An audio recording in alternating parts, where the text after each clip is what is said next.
ইসলামের দ্বিতীয় খলিফা হযরত ওমর ফারুক যাইতেছে। ওমর ফারুক তাইকে দেখে আবু বকর মসজিদের মধ্যে না যায় শুধু ভুলকি মারতিস আর উকি মারতিছে বাজান। এমন সময় ওমর ফারুক ডাক দিল, আবু বকর মসজিদে না যাইয়া তুমি কেন উকি মার আর ভুলকি মারো আমি জানতে চাই। আবু বকর ডাক দে বলো, ওমর রে তুমি যদি দেখতে চাও তাহলে মসজিদের দরজা আইসা যাও, তাহলে তুমি দেখতে পারবা আমি কি জন্য ভুল গাইছি। ওমর ফারুক করে কি আবু বকরের কথা শোনাইয়া মসজিদের দরজায় এসে দেখে নবী বারান্দায় বসে আছে। নবীর কোলে ছোট্ট হোসাইন চড়াইয়া নবীর দাড়ি ধরে টানতেছে আর ঠাবড়াইতেছে।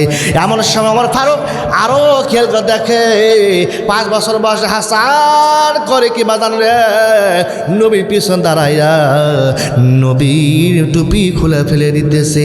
তারপর নবী রাগ করে না, কষ্ট পাই না, তুই নাতিকে বুকের সঙ্গে জড়াইয়া ধরিয়া গালে মুখে চুমা খাই বাজান। মানে এটা দেখাইয়া ওমর ফারুক বলে, আল্লাহ এই দুই ছেলে বেয়াদব হয়ে গেছে। কি হয়ে গেছে বাজান? এই কথা বললে আবু বকর বলে, ওমর। আবু বকর সাদত আঙ্গুল আলোক করে বলে, এই ওমর তুমি যা বলছাম আর দ্বিতীয়বার বলার তুমি চেষ্টা করিও না। এই কথা বললে বাজান রে ওমর ফারুক ডাকতে বলে, আবু বকর আমি কি ভুল করলাম রে, যার কারণে তুই এই কথা তুমি কেন বলতিস? আবু বকর বলে, ওমর রে তুমি কেন ওই দুই সন্তানকে বেয়াদব বললাম আমি জানতে চাই। ওমর বলে, আবু বকর ভাই রে তুমিও তো তাকে দেখতেছো, তবে আর মসজিদে বারান্দায় বসে আছে একটু আরাম করতেছে, বিশ্রাম নিতেছে। সে সময় বাজান রে ওই দুই ছেলে আসে কেন নবীর সঙ্গে বড় দুষ্টামি করতেছে, নবী বড় কষ্ট পাইতেছে, এই জন্যই তাই বলতেছে এই দুই ছেলে বেয়াদব হয়ে গেছে। এমন সময় আবু বকর ওমর তুমি দুই সন্তানকে বেয়াদব বললাম, তুমি দুই সন্তানকে চেনো রে, চেনো বাজানে চেনা জানা দুটা কিন্তু আলাদা বাজানে। আমরা অনেকে জানি ঢাকায় সংসদ ভবন আছে, ঠিক কিনা বাজান? জানি, কিন্তু অনেকেই চিনি না। চিনতে হলে আমাদের ঢাকায় যাইতে হবে আগে, ঠিক কিনা বাজান? ওমর ফারুক আবু বকর বলে, ওমর রে ওই দুই সন্তানকে তুমি বেয়াদব বললা, তুমি কি ওই দুই সন্তানকে চেনো? ওমর ফারুক মুস্কি হাসে বলে, আবু বকর ভাই তুমি কি প্রশ্ন করো আমি তো বুঝতে পারি না। এমন কেন প্রশ্ন করো আবু বকর ভাই রে, আমি কেন চিনব না? এই দুই সন্তান হলো হযরত আলী ফাতেমার সন্তান। সুবহানাল্লাহ কোন। এখানে কি বলছে বাজান? ওমর কিন্তু বাবার কথা শুধু বলে নাই যে হযরত আলী দুই ছেলে, এখানে ওমর ফারুক কিন্তু বাবার সঙ্গে মার কথা বলছে। এক তারা বিধান বাজান এটাই বুঝাইতে চাইতেছে শুধু বাবা ভালো হলে হবে না রে, বাবার সঙ্গে মারও ভালো হওয়া লাগবে, ঠিক কিনা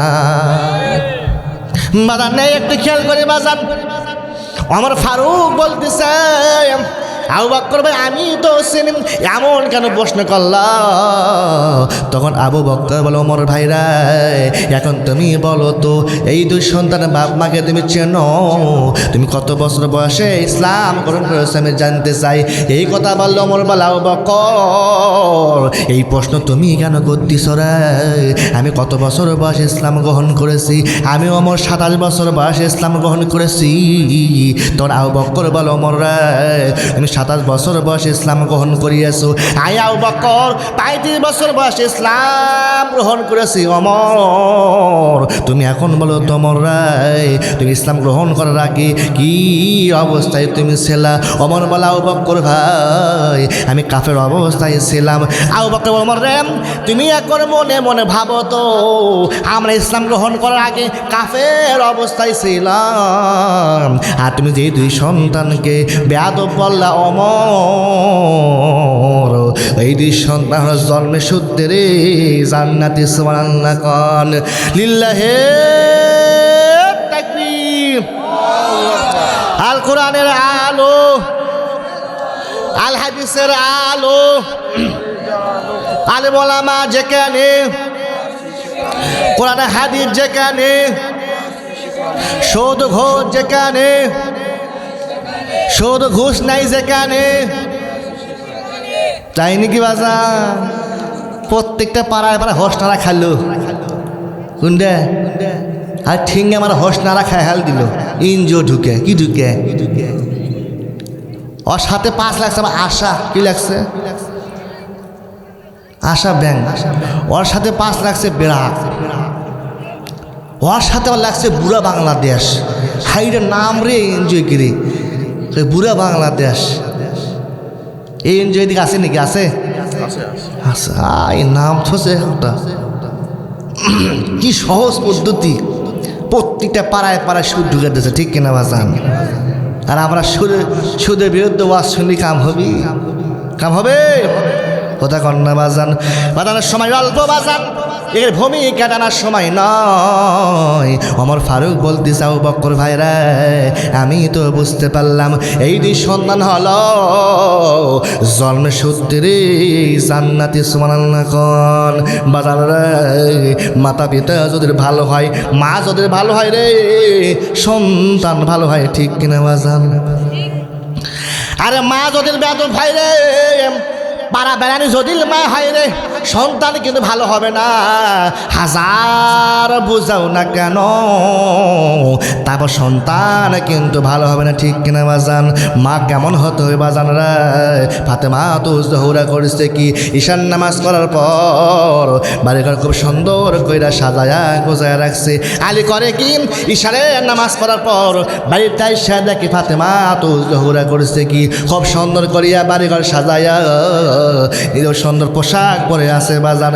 দুই ছেলেকে সুন্দর কইরা পোশাক পরিধান করে দিয়ে ফাতেমা স্বামীর জন্য দাঁড়ায় আছে। সুবহানাল্লাহ কোন বাজান রে। আলী যখন ঘরের ভেতর ঢুকে যায়, বাড়ির মধ্যে যখন আলী আসে, আলী দেখাই মুস্কি মুস্কি হাসতেছে। যেই ফাতেমারে আমি শুধু কানতে দেখি, নবী ইন্তিকালের 6 মাস যাবৎ ফাতেমা ঠিক মতো খাবার খায় না, শুধু নবীর জন্য কান্দে, নবীর জন্যই শুধু কান্দে।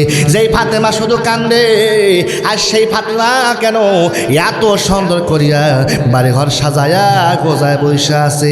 এমন অবস্থা দেখি আলী বলে, ফাতেমা রে, আমার মন বলতেছে তুমি কোথাও জানো বেড়াইতে যাবা। বাজান এই কথা বললাম, ফাতেমা তো জোরা বলে, স্বামী সব কথা তো বাইরে বলা যাবে না রে, ঘরের ভেতর তুমি চলে আসো। এই কথা বললে আলীকে ফাতেমা নিয়া ঘরের মধ্যে চলে যায় বাজান। যার পর বাজান ফাতেমা তো জোহরে তাইখা দেখে হাসান হোসেন 2 ভাই খেলতেছে ঘরের মধ্যে। এখন ফাতেমা বলে, বাবারা রে, ঘর থেকে তোমরা বের হয়ে যাও, আমি তোর বাবার সঙ্গে এমন গোপন কথা বলবো যেই কথা তোমাদের শোনা যাবে না।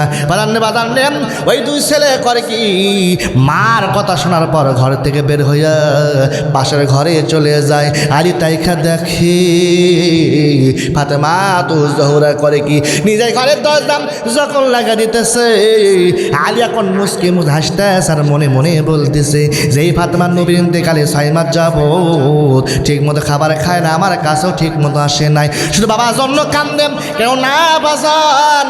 মেয়ের সন্তান কিন্তু সর্বদাই বাপ মাকে বেশি ভালোবাসে, ঠিক কিনা বাজান? ফাতেমা তো জোহরা শুধু কান্দে, আর সেই ফাতেমা আমাকে ঘরের মধ্যে ডাকিয়ে আনিয়া ঘরের দরজা নিজে লাগা দেয়। সুবহানাল্লাহ কোন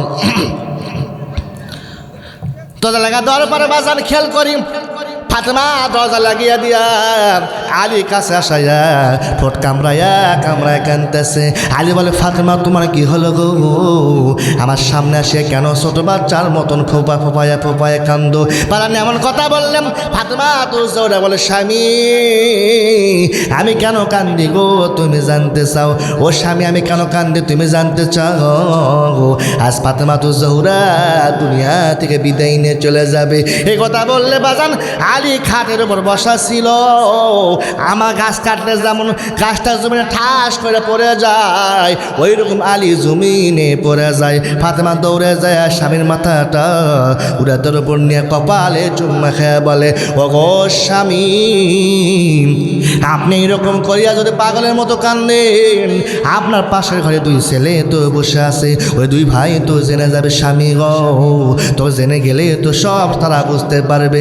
এমন কথা বললে আলী বলে, বিবি রে, আমি তোমার সাইডা কেমনে দুনিয়াতে বেঁচে থাকবো। এই কথা বললে বাদান আলী ফাতেমা বলে, স্বামী গো, এইরকম করে কান্দাকাটি করলে আমার তিনটা চাওয়াকে পূরণ করবে। এই কথা বললে আলী বলে, ফাতেমা রে, তুমি জীবনে আমার কাছ থেকে কিছুই চাও নাই, এই কষ্ট পাবো দেখে, আমি আঘাত পাবো দেখে গো ফাতেমা ঠিক মতো খাবার দিতে পারি নাই, পোশাক দিতে পারি নাই। যেই ফাতেমারে আমি এত কষ্ট দিয়েছি রে, কোনো আমার কাছে কোনো কিছুর তো আবদার করে নাই। আর সেই ফাতেমা আমার কাছে কি চাও গো ফাতেমা? তো ফাতেমা তো জোহরা বলে, ও গো স্বামী, আমি আগে কিছুই যাব না, আমি যখন মারা যাওয়ার পর আমার তিনটা চাওয়া আপনি পূরণ করেন। সুবহানাল্লাহ। কোন কয়টা চাওয়া বাজাম? তিনটা চাওয়া আপনি পূরণ করবে। এক নাম্বার হলো গো স্বামী, আমি রাতের অন্ধকারে মারা যাব, আমার লাশটাকে তুমি রাতের অন্ধকারে দাফন করায় দিও। কি করায় দিও বাজান? দাফন করায় দিও। এই কথা বলে আলী বলে, বিবি রে, দুই নাম্বার চাওয়া কি আমি জানতে চাই। বলো গো স্বামী, আমার দুই নাম্বার চাওয়া হলো গো, এই ভাবে চিন্তা দেখলাম আমার জানাজার নামাজের ব্যবস্থা আপনি করবেন না। এই কথা বললে আলী বলে, ফাতেমা রে, তুমি নবীর মেয়ে ফাতেমা, এই মারা যাওয়ার কথা শুনলে রে, এই মক্কা মদিনার যত লোক আছে রে, সবাই চলে আসবে জানাজার নামাজ আদায় করার জন্য। এই কথা তুমি কেন মানা করতেছো ফাতেমা রে? তখন ফাতেমা তো জোহরা বলে, স্বামী, আমি জানি আমার মৃত্যুর কথা শুনলে সবাই তো চলে আসবে। স্বামী গো, আমি এটাও মানি, এই দুনিয়ার সবাই যদি বলে ফাতেমা ভালো ছিল, আর তুমি স্বামী আলী যদি বলো ফাতেমা খারাপ ছিল রে, আল্লাহ একটা কথার বলার কারণে আমি ফাতেমাকে জাহান্নাম দেব। ঠিক কিনা বাজান?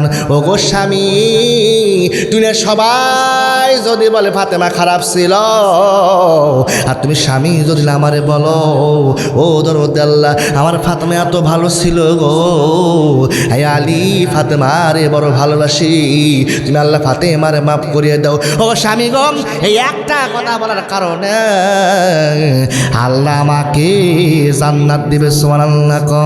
লিল্লাহি তাকবীর।